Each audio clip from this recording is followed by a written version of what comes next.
Hello friends, நம்மளுடைய hair ஆயிலை restock பண்ணியாச்சு. எப்படி இருக்குன்னு பார்த்தீங்களா நம்மளுடைய ஹேர் ஆயில்? ஓகே, இது என்னன்னு பார்த்தீங்கன்னா, இதான் வந்து ஹெர்ப்ஸ். அதாவது நம்ம ஹேர் ஆயிலில் இன்ஃப்யூஸ் பண்ணியிருக்கிற திங்ஸ் எல்லாமே வந்து இருக்குது. ஸோ இதுலேயுமே நிறைய ஆயிலெலாம் இருக்கும். ஸோ அதெல்லாம் ஃபுல்லாக எடுத்ததுக்கப்புறம் ஃபுல்லாக ட்ரையான ஹெர்ப்ஸ் இது. ஸோ நம்ம வந்து போன தடவை வெடிந்த டைம் வந்து 100 பாட்டில்ஸ் எக்ஸ்ட்ரா எடுத்திருக்கோம். ஏன்னா நம்ம போன தடவை பண்ணின ஹேர் ஆயில் பார்த்திங்கன்னா 1.5 வாரத்திலே டக்குன்னு காலியாகிடுச்சு. ஸோ அதுக்காக 100 பாட்டில் நம்ம எக்ஸ்ட்ரா எடுத்திருக்கோம்.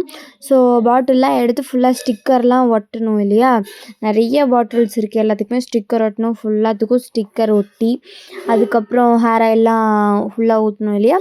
ஸோ கண்டிப்பாக சொல்கிறேன், ஹேர் ஆயில் செம்ம சூப்பராக இருக்கும்.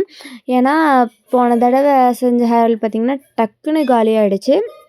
ஸோ அது மட்டும் இல்லாமல் இப்போ ஆயிலெலாம் ஊற்றி நம்மளுடைய ஹேர் ஆயில் பாட்டில் எல்லாமே ரெடி ஆகிடுச்சு. அண்ட் அப்புறம் ஆல்ரெடி வந்து 20 பாட்டில்ஸ் வந்து ப்ரீ புக்டும் ஆகிடுச்சு. ஸோ உங்களுக்கு ஹேர் ஆயில் வேணும் அப்படின்னா மேலே தெரிகிற நம்பருக்கு கால் ஆர் வாட்ஸ்அப் பண்ணி உங்களுடைய ஆர்டரை சீக்கிரமாகவே ப்ளேஸ் பண்ணிக்கோங்க. அம்மாவின் அக்கறையில் அருமையான ஹேர் ஆயில் ரெடி. பாய் லிட்டில் ஹார்ட்.